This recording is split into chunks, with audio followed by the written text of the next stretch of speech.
I love the TMNT. I am a huge Ninja Turtles fan. It is one of my favorite franchises of all time, and recently just ended a run with Naruto, where they got different like chakras and stuff, different jutsus of their own to use, and it got me thinking about what other anime powers would fit what Turtles character. And as I was thinking about it, I realized like I can't just cover the four main turtles, right? Like that's not who you're talking about when you're talking about the Ninja Turtles. They've got a massive cast of characters that are all iconic and beloved by somebody in the world. So we're going to be covering eight, yes, eight different characters today. Obviously, the original four turtles will be covered.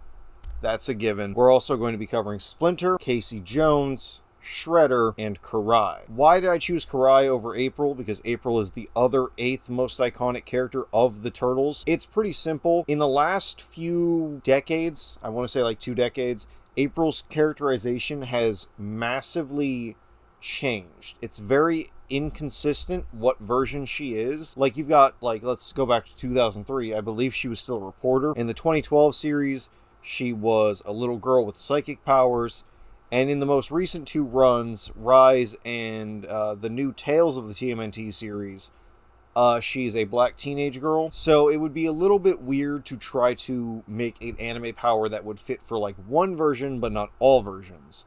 She's a little bit more inconsistent, probably one of the more inconsistent characters in the TMNT series. But Karai, on the other hand, Karai is always Shredder's daughter, either adopted or by blood, and she is always a trained assassin. So that is why I feel like doing Karai will probably be the easier of the 2 options, because, like I said, April just makes this kind of video a little bit hard. I could do one where I'm like talking about what would fit each version of April, but that would be a lot of extra work for what is meant to be a really fun video. Let's start with what I think is the most obvious of all the characters in this video. There's 2 turtles that I immediately knew what their powers would be. Leonardo, he's the leader in blue, does anything it takes to get his ninjas through, and I definitely think that given his swords, by the way, this is the TMNT IDW 4-pack, very cool action figure set. I love these a lot. But anyway, I feel like his power should absolutely be like the Demon Slayer breathing style. Now, I could say that he would use like one in specific, but this is going to upset one of my friends who's a big Demon Slayer fan who has always argued this point with me. I don't think it makes any logical sense why every single character only uses one breathing style and never like bleeds into some of the other ones. So I think Leo, given his like studious nature, would create his own like breathing style based around a massive variety of different moves and stuff he learns from other breathing styles. I could see him mixing like fire, water, wind, beast breathing. The only one I can't see him using because of the way he holds his swords on his back would be Zenitsu's thunder breathing style, because that is based around like Laijutsu, or I believe is how it's pronounced, where it's basically like meant to be focused around the quick draw ability of the katana. And because of where he has his swords on his back, I don't think that he would be able to use that one too well. I also don't think some of the more specialized ones, like Tengen's with the explosions, would work too well for him. I don't think that stuff like serpent breathing or insect breathing would work too well for him. But I could see like a massive variety of moves from him learning, and maybe, like I said, creating his own breathing style off of it. He'd probably call it turtle breathing or Big Apple breathing. Like they did a Big Apple Village for the Naruto crossover. That was funny. I love that. So that's the first one that I immediately knew what he was going to do. Second one I had an immediate idea for. Donatello is the fellow, has a way with machines. He's also a massive nerd. And because he is a massive nerd, it makes logical sense for me that he would know alchemy. Because look at this man. Look me dead in the... I just dropped his gauntlet on the floor. Oh well, I'll grab that later. Look this man dead in the face and tell me that he does not know the entire periodic table by heart. I could honestly see him just carving alchemic formulas into his staff and using his staff for alchemy, and I don't think he'd go as far as to do what Al and Ed do, but I definitely could see him learning a wide variety of alchemy, maybe specializing in a few things, but I definitely think alchemy would be the #1 power system for him to be in. Next up is Raphael, got the most attitude on the team. As a side note, because I don't really care too much for him having the Tonfas, but that's also mostly just because Last Ronin Mikey had the Tonfas. So, but anyway, for Raph's power, I was stuck for a little bit. Raph is a aggressive, very angry character. His entire personality trait is being the angry one, but that doesn't mean that he's not heroic. That doesn't mean that he's not a good person. In fact, one of my favorite storylines comes from the 2007 movie, where after Leo leaves the team and they're pretty much grounded from doing ninja stuff, Raphael adopts the Night Watcher persona to go out and still be a hero and to still fight crime. Because of that, I was thinking about another character who also is super aggressive, but also really wants to be a hero. And I think Raphael should definitely have Bakugo's explosion quirk. And the more I thought about it, the more it made sense, because as you can see with the tonfas that he has for this figure and the size, he also has the iconic size. Raphael is a up-close brawler style character, and I definitely think that having a quirk that can launch him the way the explosions do, also the way we've seen Bakugo just use the explosions in brutal hand-to-hand combat, this would absolutely kick all kinds of ass in the hands of someone like Raphael. Now we're on to the final turtle, Michelangelo. He's one of a kind, and you know just where to find him when it's party time. I am so happy we live in a post-Last Ronin world, because so many people for the longest time slept on this man.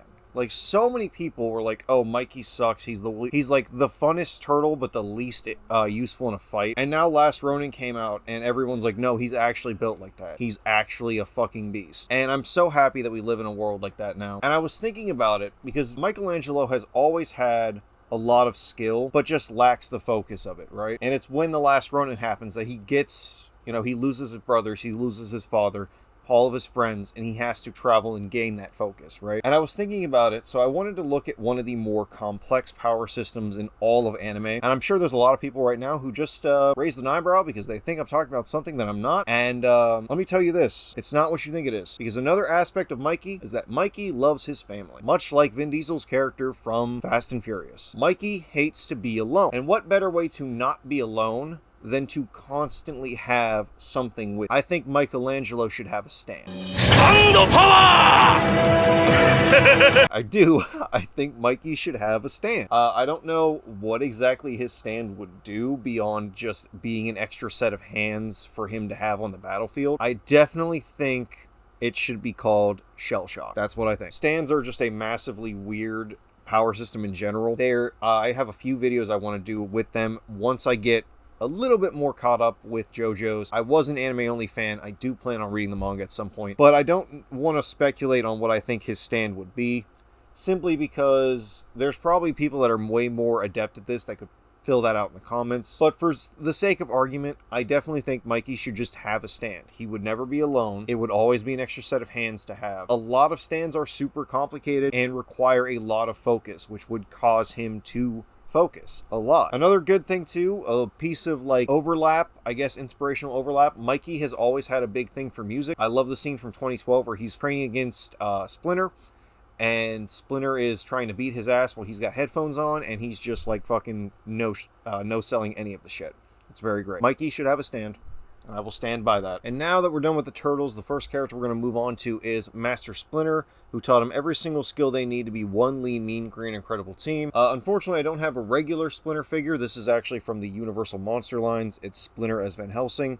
It's a really cool figure, really cool line. But Splinter is another character who I wanted to look at some more complicated power systems for. But unlike with Mikey, where I looked at one of the more fun, complicated ones, I chose to look at one of the more obnoxious, complicated ones for Splinter, simply because with his years of expertise, I believe that he would actually work well with it, and that was Nen. And when I looked at the entire Nen personality chart test, one of them stood out for me as the perfect one for Splinter, and that was the Conjurer. Yeah, there's not really a lot I can say here. Once again, this is another one where it's like the person's ability is decided in the series. I can't really think of what he would do beyond maybe conjuring weapons, or conjuring maybe some rats or something like that. Maybe some extra limbs or something. Like, can't remember. The first ex-boyfriend from the Scott Pilgrim anime. He conjures up some limbs. It's very cool. Maybe Splinter could do something like that, give him an extra edge in battle. But overall, I feel like it would just be a very interesting thing to see him work with. Maybe he would develop multiple abilities based around it. Maybe he would have one singular Hatsu. It's always been implied that characters can make more than one Hatsu in Hunter x Hunter. So it would be interesting to see what someone like Master Splinter, who knows a wide variety of martial arts, could actually do in a power system like that. And the final hero to talk about on today's video is actually going to be Casey Jones. I don't have a theme song part to go with either of the remaining three characters, but this actually is the Casey Jones Last Ronin Nightwatcher figure. Once again, very cool figure. And Casey Jones is kind of interesting because he's an outlier, right? Like, he's not a ninja. He's just a dude who got inspired by the Turtles, threw on some hockey gear, grabbed some baseball bats and a sledgehammer, and just started going to town on some ninja, right? It's just some random mofo on the street. It's honestly, I was thinking about it, and I was thinking about it more and more, and the first thought I had was the 8 Gates, right? Like, I did a video earlier this year about the 8 Gates. Go watch it if you haven't. It's a very fun video. One thing that I immediately thought about was that in a world of ninjas, Casey Jones is not a ninja, right? Like I said, Casey Jones, just a random dude from New York. You know who else doesn't really have access to their power system at all? Koji Fushiguro. Do you know who else takes his lack of abilities to the absolute peak and just wails on people who are way stronger than him and should be able to handle him really easily? Koji Fushiguro. I think that Casey Jones should have Toji's Heavenly Restriction, where he just has absolute peak physicality. You know, the incredible speed that Toji has, the incredible power that Toji has, and just be able to go ham against different ninjas and different characters from the verse with no real issue. I honestly think that works out really well because, like I said, he's not a ninja. If you want to look at it from a power system perspective, technically ninjutsu is the power system of TMNT, that and being a mutant. Casey's not either of those. So it would make logical sense, right? I don't know, maybe that's maybe a bit of a stretch, but I definitely feel like it works out a lot better than, say, like just slapping the 8 Gates on him and calling it a day. The next character to discuss is Karai, and unfortunately, I don't have a Karai figure. When it comes to Karai, I was thinking about it, and there's not really a whole lot of interesting powers for assassins in anime, weirdly enough, or at least in shonen battle anime, because, you know, the peak of it, the selling point is the fights, right? When you think about it, assassins are kind of like Reapers a little bit, maybe, because they just send people to their death, right? So why wouldn't she do well with a Bankai? Now, I don't know much when it comes to Bleach's power system about how it operates and whatnot. I know that Bankais are the true forms of the Reaper weapons, and I think that would be pretty perfect for her to have. Once again, much like Splinter and Mikey, I'm not going to theorize on what her Bankai could be, because as far as I know, there's a lot of diverse stuff when it comes to Bankais, and each one is different and unique to the wielder and the weapon. So I'm not going to speculate too much on that, but I definitely think Karai with a Bankai, not just for the rhyming scheme at all, but I think it would work pretty well. And the last but not least character on this video to discuss, watch out for Shredder. This is actually the Shredder Return from Hell IDW figure. Again, really cool. I like the IDW figures a lot. Now, there's no shortage of broken-ass shit you can give this guy. Conqueror's Hockey, All for One's Quirk Absorption, Shigaraki's Decay. Like, you just pick a villain from anime, slap his power on him, and then you probably got it made, right? But there's one key thing. It's kind of like the canon event of the Turtle multiverse, right? Every Shredder, the first time a Turtles go up against it, is going to get their asses kicked, right?